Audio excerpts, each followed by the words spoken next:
Don't be rude. You are fake news. And we had the most beautiful piece of chocolate cake that you've ever seen. Does that make sense? They will be met with fire and fury. This egregious display of hatred, bigotry, and violence on many sides.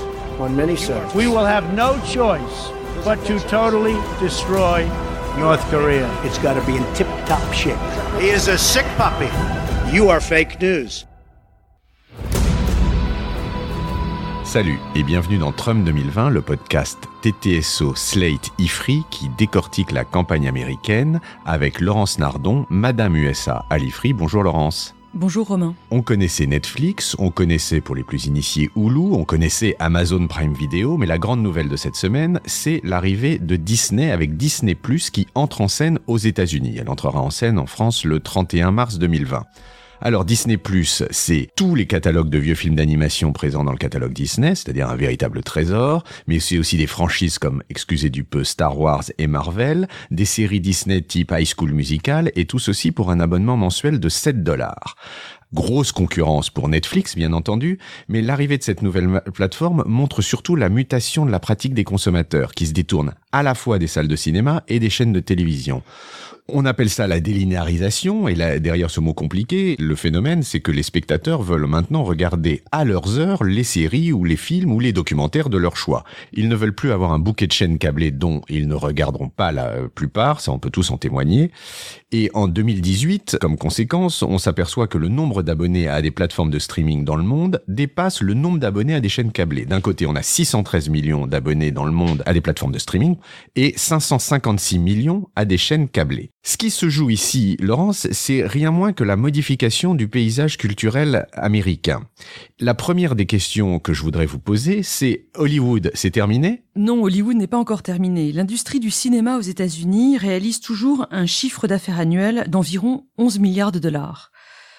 Et d'ailleurs, c'est une industrie très ancienne puisque les grands studios d'Hollywood ont tous été créés au début du XXe siècle. Paramount Pictures a été créé dans les années 1910, la Fox en 1915, 20th Century en 1923. Les deux se sont joints par la suite, 20th Century Fox, et appartiennent aujourd'hui à Walt Disney. On peut citer aussi Warner, Universal ou MGM, la Metro-Goldwyn-Mayer. Face à ces grands studios, il y a les petits studios indépendants qui font des films plus intello pour un public plus restreint. C'est ce qu'on appelle donc les indie movies, les films indépendants. Mais ce qui est vrai, c'est que cette industrie du cinéma aux États-Unis fait face à des challenges régulièrement. Le premier, c'est en 1980, l'arrivée des chaînes câblées qui ont proposé un contenu beaucoup plus divers et beaucoup plus riche que les chaînes télévisées traditionnelles en réseau, les networks. Les chaînes câblées ont rencontré un immense succès, mais à l'époque, les studios cinéma ont acheté des parts dans ces chaînes et donc leur survie économique a été assurée. La mutation actuelle, c'est donc l'arrivée de ces fameuses plateformes de vidéo à la demande qui posent des challenges manifestement d'un autre ordre. Vous pouvez nous faire un petit rappel historique sur la première d'entre elles, Netflix, celle que tout le monde connaît ? Netflix a été fondée en 1997 et au départ, c'était une compagnie qui proposait de la location de DVD par la poste. En fait, Netflix avait mis son catalogue de films en ligne, on allait en choisir un, et le film nous arrivait physiquement dans une enveloppe quelques jours après. À l'époque, ça semblait très nouveau et très pratique. À partir de 2010, les progrès de la bande passante disponible pour les utilisateurs étant suffisants, Netflix s'est mis tout simplement à proposer ses films en ligne sur son site. Et très logiquement, Netflix a ensuite commencé à produire elle-même les séries et les films. Alors, on peut citer l'une des premières, c'était House of Cards, qui a commencé à être diffusée à partir de 2013. Des films aussi qui ont eu beaucoup de succès, comme Roma ou The Irishman. Et ça ne s'arrête pas là, puisque Netflix annonce aujourd'hui faire appel à Angelina Jolie ou Martin Scorsese pour réaliser des films qui vont concourir aux Oscars dans les années qui viennent. Et point important, ces films seront diffusés d'emblée sur la plateforme. Donc la concurrence de ces plateformes, c'est d'abord pour les salles de cinéma. De la même manière qu'on s'inquiétait pour les salles de cinéma lorsque les magnétoscopes sont apparus, on s'inquiète aujourd'hui parce que Netflix ne respecte pas la règle qui veut que les films soient d'abord exploités en salle. C'est d'ailleurs à l'origine d'une dispute homérique avec les organisateurs du Festival de Cannes. En 2017, il y avait eu quelques films Netflix dans la sélection officielle.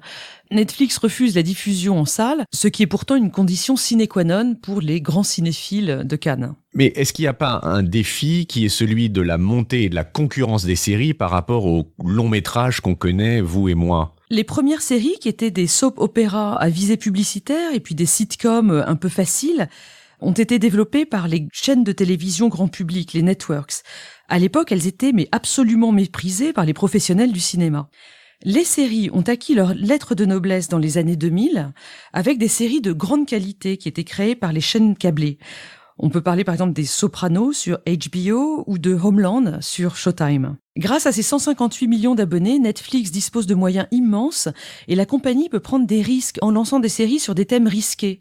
Je dis juste un mot d'ailleurs d'une série assez intéressante qui s'appelle Dear White People et qui se passe dans une université américaine à majorité noire qui aborde les thèmes du racisme de manière assez décoiffante pour les États-Unis. Ceci dit, on peut aussi se sentir dépassé quand on va sur l'une de ces plateformes de vidéos par la profusion de films et de séries qui sont proposés et qui ne semblent pas avoir de ligne directrice, de ligne éditoriale clairement décidée. C'est sûr, Laurence, qui ne s'est jamais perdu dans les choix de Netflix, vous jette la première pierre. Mais est-ce que finalement, avec cette profusion, il n'y a pas une plateforme pour tous les goûts ? Au-delà des grandes plateformes dont on vient de parler, et à laquelle s'ajoutera aussi HBO Max l'année prochaine, il y a aujourd'hui aux États-Unis énormément de petites plateformes de niche en quelque sorte.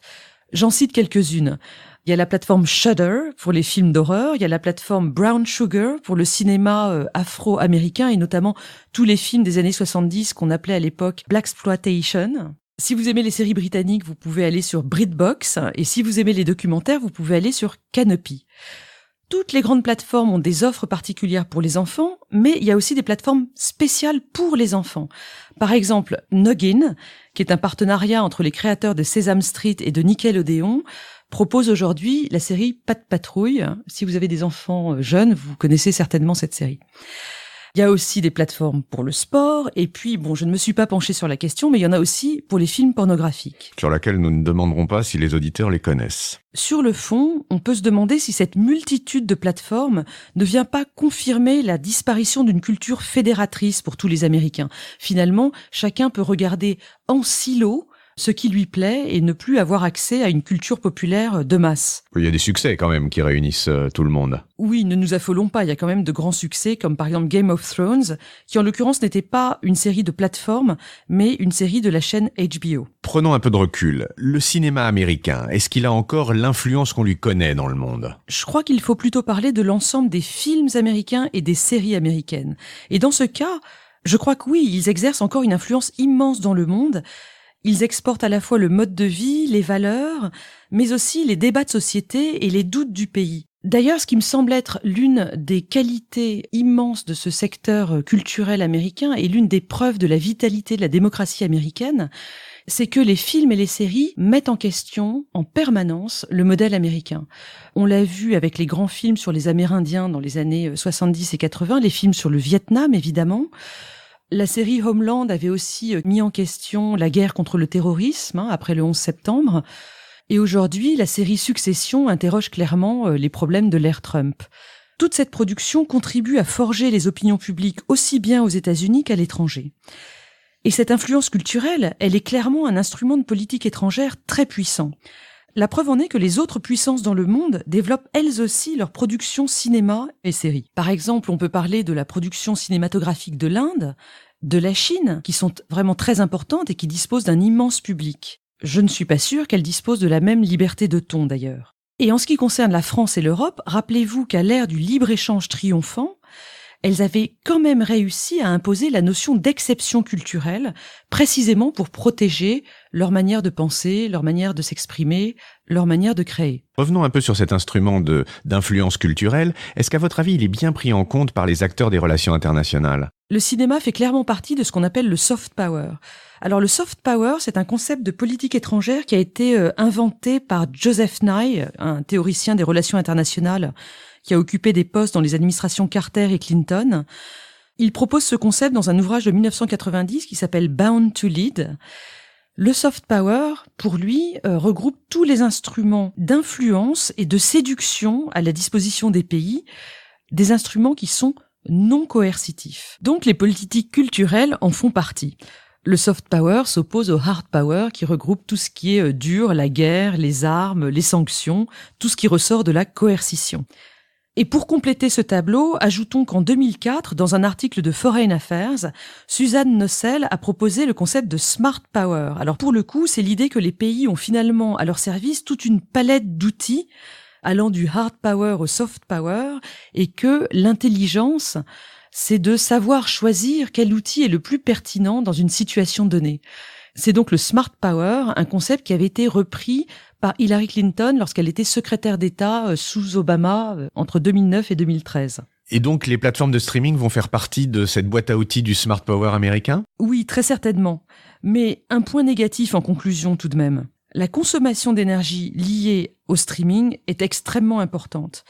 Fin 2018, l'Agence de l'environnement et de la maîtrise de l'énergie française, l'ADEME, concluait que le numérique aujourd'hui était à l'origine de 1% des émissions de gaz à effet de serre. Ce chiffre passe peut-être même à 4% en 2019. Or, le streaming vidéo représentera 80% du trafic Internet en 2020. Alors j'ai consulté le site de l'ADEME et je vous relaye le conseil qui est de télécharger les vidéos plutôt que de les regarder en streaming. Ça consomme, paraît-il, beaucoup moins. L'empreinte carbone de ce podcast étant assez modeste, j'encourage tous les auditeurs à le télécharger et à le partager. À la semaine prochaine, Laurence. Au revoir, Romain. Retrouvez Trump 2020 chaque semaine sur Slate, TTSO, Lifree et sur vos plateformes de podcast préférées.